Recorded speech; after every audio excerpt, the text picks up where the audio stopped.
I'm Kathy McIntosh again with Strengthened by the Word Ministries. Just want to crank out one more devotion today as we continue to work on our family farm, preparing for the wedding. We are going to look at Colossians chapter 4, starting in verse 5. Act wisely toward outsiders, making the most of the time. Your speech should always be gracious, seasoned with salt, so that you may know how you should answer each person. One of the things that Paul is relaying to us is the need to witness for Christ, the need to share the gospel, the need to bring people who are from the outside of our Christian faith in and allow them the opportunity to know Jesus Christ and to build a relationship with Him. There's a couple of things that I just want to point out to you. First of all, Paul encourages us earlier in this book to see people who don't know the Lord as captive.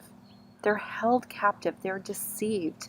And when we see, personally, when I see outsiders in that light, it really spurs on my compassion and my heart for them. And it gives me just an urgency to witness to them and to share the truth. So that's step number one, is to see the outsiders as captive. Second of all, we need to remember to hold them in prayer. Again, this is one of the most powerful things that we can do in our ministry and for the kingdom, is to pray without ceasing. We are to pray also for compassion for ourselves, and also that those outsiders would have open hearts toward the gospel of Jesus Christ. Next, we need to let our lives honor God. We need to really be mindful of what we are communicating through our words, our actions, our motives, everything about us that an outside world is watching. We need to be, remember, ambassadors for Jesus Christ. That's been a common theme throughout this book. And then lastly, we need to be willing to talk about Jesus.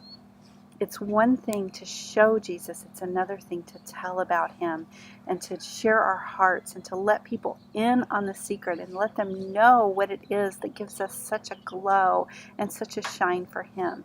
So that's what I want to encourage you today. To first, remember that they're captives and they're deceived when they're outside of our faith. Second of all, they need our prayers. Third of all, we need to model Christ. And fourth of all, we need to talk about Him. That's my challenge. Follow those 4 steps. Be blessed today. Be encouraged in the Word. Be strengthened by the Word. And I'll see you back here tomorrow.